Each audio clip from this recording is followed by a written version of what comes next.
Worldwide, cardiovascular disease affects the lives of hundreds of millions.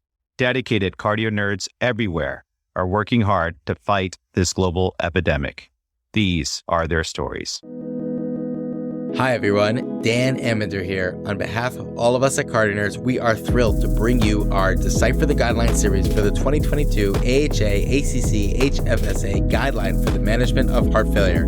Get ready for short and bite-sized, high-impact clinical vignette-based questions designed to highlight core concepts based on cutting-edge evidence that are relevant to your practice. The cases we use are hypothetical and for educational purposes only. This series was developed by CardioNerds and created in collaboration with the American Heart Association and the Heart Failure Society of America. It was created by 30 trainees spanning college students through advanced fellowship with mentorship from Dr. Anu Lala, Dr. Robert Mentz, and Dr. Nancy Schweitzer. We thank Dr. Judy Bezanson and Dr. Elliot Antman for their guidance. So join us as we get to learn about the guidelines and beyond from 16 leading faculty experts. With that said, it's time to get nerdy. The following question refers to Section 8.1 of the 2022 AHA ACC HFSA Guideline for the Management of Heart Failure. The question is asked by Western Michigan University medical student and CardioNerds Intern Shivani Reddy. Answered first by Brigham Women's medicine resident and director of CardioNerds Internship, Dr. Gurleen Kaur, and then by expert faculty, Dr. Prateeti Khazanie, an associate professor and advanced heart failure and transplant cardiologist at the University of Colorado. She was an undergraduate at Duke University as a BN Duke Scholar. She spent 2 years at the NIH in the lab of Dr. Anthony Fauci and completed a dual MD-MPH program at Duke Medical School. When she started residency, she thought she was going to be an ID doctor, but she fell in love with cardiology at Stanford, where she was an intern, resident, and then chief resident. She went back to Duke for her general cardiology and advanced heart failure transplant fellowships, as well as research training at the DCRI. Dr. Khazanie joined the University of Colorado in 2015 as a health services clinician researcher with a focus on improving health equity and bioethics in advanced heart failure care.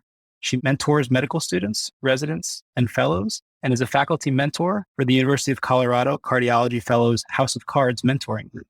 She has research funding from the NIH, NHLBI K23, NIH Ethics Grant, and Ludeman Center for Women's Health Research. Dr. Khazanie is an author of the 2022 ACC AHA HFSA Heart Failure Guidelines, the 2021 HFSA Universal Definition of Heart Failure, and multiple scientific statements. Dr. Khazanie, it is an honor to have you with us here tonight. Oh, the honor's all mine. I'm so thrilled to be here with you. I have to say, you guys have elevated my cool factor with my children. They simultaneously now think that I'm somehow famous and that nerds are cool. So mission accomplished in my household. So shout out to Rishabh and Kavya out there. All right. Shivani, I heard you have a question for us.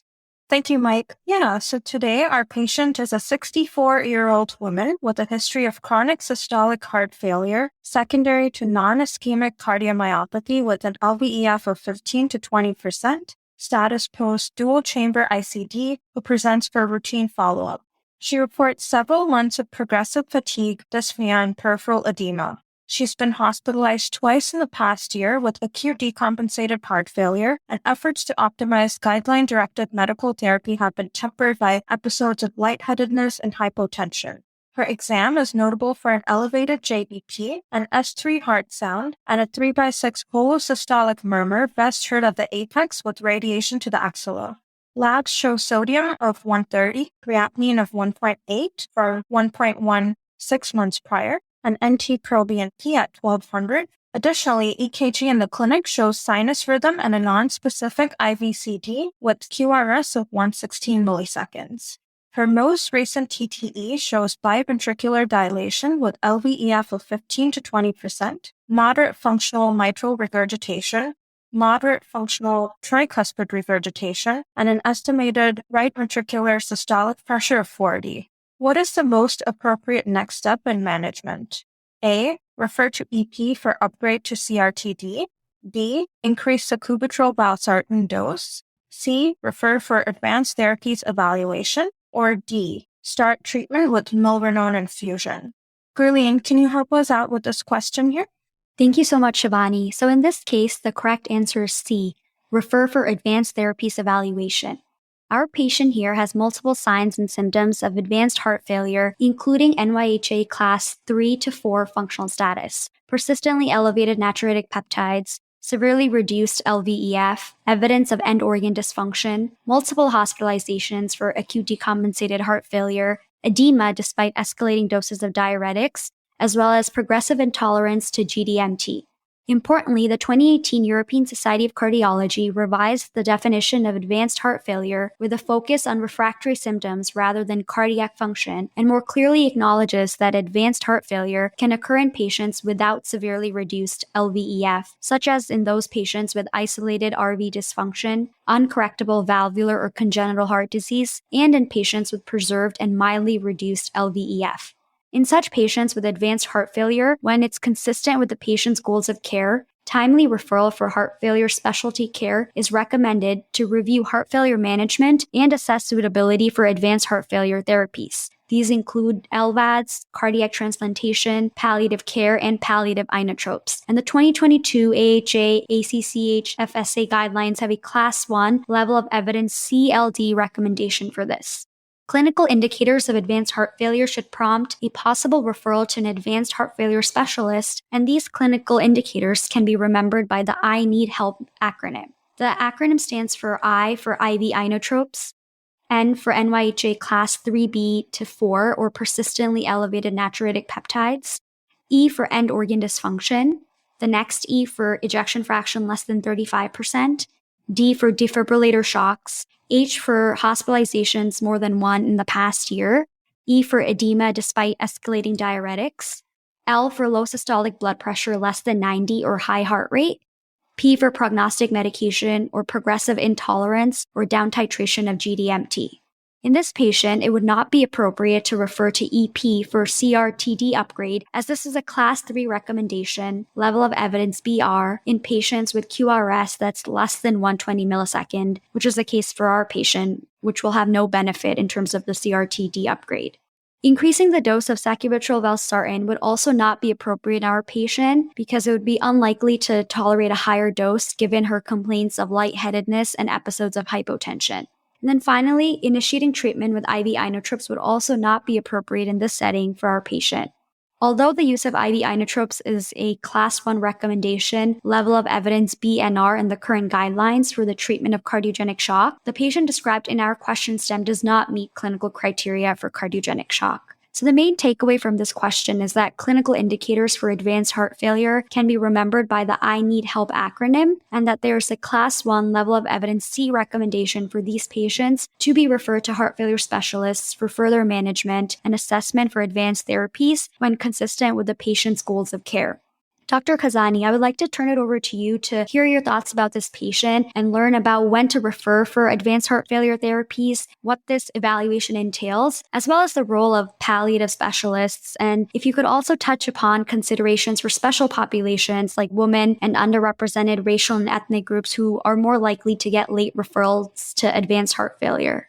Thank you so much for that great case, Drs. Reddy and Kaur. I wanted to comment on a few thoughts about this issue. So one of the main differences in this most recent 2022 ACC AHA HFSA heart failure guidelines was that we really tried to emphasize the need for early and timely referral of patients with worsening heart failure and advanced heart failure to advanced heart failure centers. And one of the things that we did differently is that it became one of the top 10 in the guidelines. So if you look at the heart failure guidelines, all the newest guidelines have a top 10. So those are the top 10 things that the authors believe you should really come away from the guidelines with and really remember. And one of them is the need for timely and appropriate referral for advanced heart failure. And the reason it's important is if we don't have patients referred upstream, they'll never have the chance at potential life-saving therapies.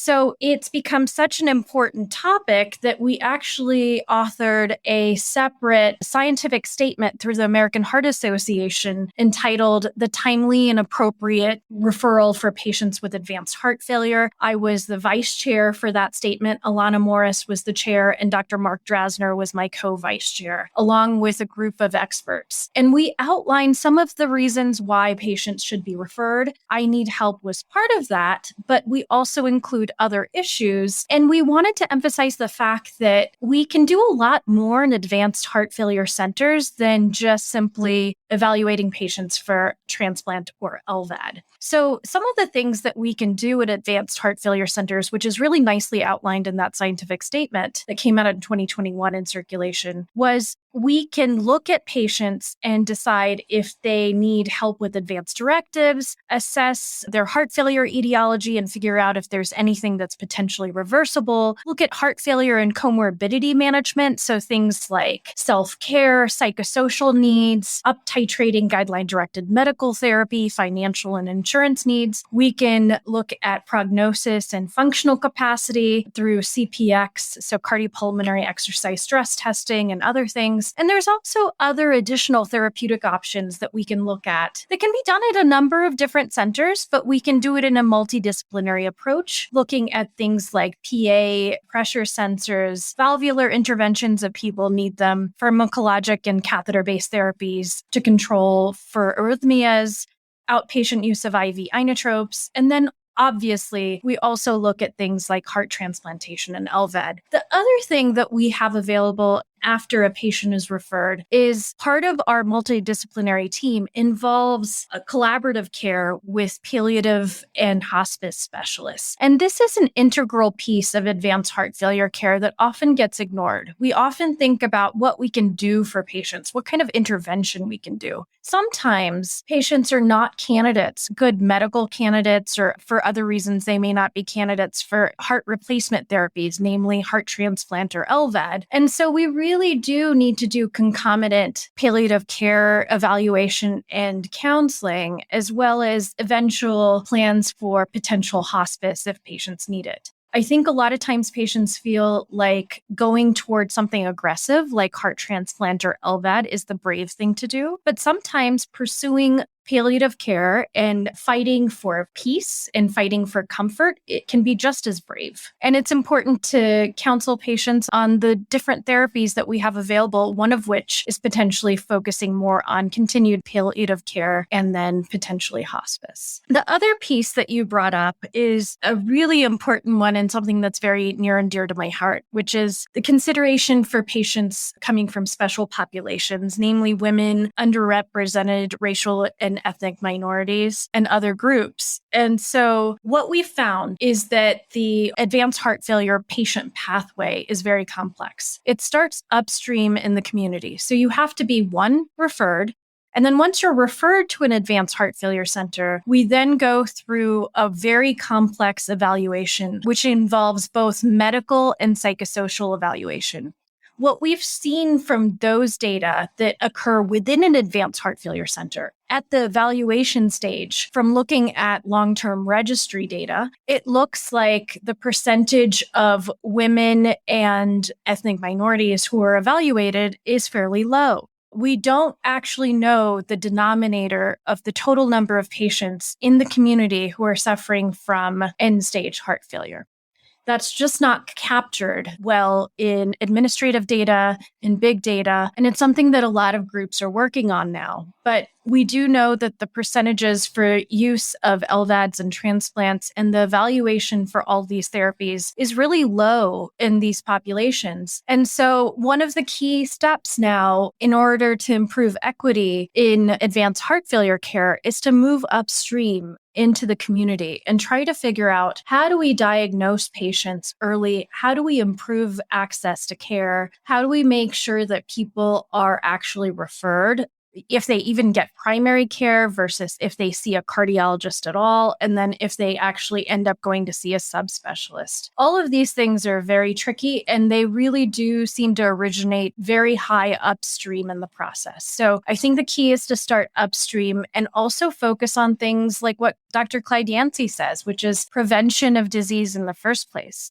I am an advanced heart failure transplant cardiologist, but as I tell my patients, I don't want to have to be their doctor. I would have loved for them to have avoided advanced heart failure or heart failure of any sort in the first place. It's terrible to be a heart failure patient. And if you say heart function, you can call it different things. But either way, it is a process. It is a syndrome that changes your life. And so we would try to avoid having patients move downstream. So I think some of it is focusing on prevention of disease early on. And then if and when people get disease, making sure that they have access to different types of care, making sure that we are able to reach people and that they are not scared of receiving care, because there is a lot of distrust in the medical community. And that's for true reasons that have occurred over time, because there's a significant amount of structural racism and other issues that have happened in our country. So I think that's a really complex question to look at special populations, as we call it. But I think if we move upstream, we can start working on some of that process. Within advanced heart failure centers, some of my colleagues are doing some amazing work on looking at structural racism, unconscious bias, and trying to work on interventions that help reduce those sorts of biases in our system.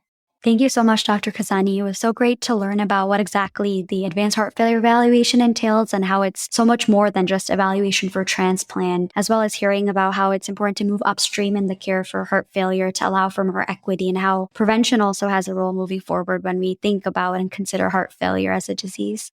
And one other piece I will add is that once patients get to an advanced heart failure center, we have a really steady way of evaluating patients for medical evaluations for transplant and LVAD. The psychosocial evaluation is widely variable around the country. My group and many others are looking at psychosocial evaluations for different types of transplantation, so including heart transplant, LVAD, kidney, liver transplant, etc. And what we've seen from these data is that the evaluation is widely variable around the country among social workers, psychologists, etc., and that the cutoffs for how long patients need caregivers is widely variable. So one center may require 2 weeks of a 24/7 caregiver post-implantation of an LVAD, whereas another center may require 3 months of 24/7 caregiving. And as you can see, that type of requirement can create real disparities in who gets these types of therapies. And so that is something that we need to work on in the future, is trying to make things a little more even for people so that we're playing on an even playing field for some of these more subjective evaluations.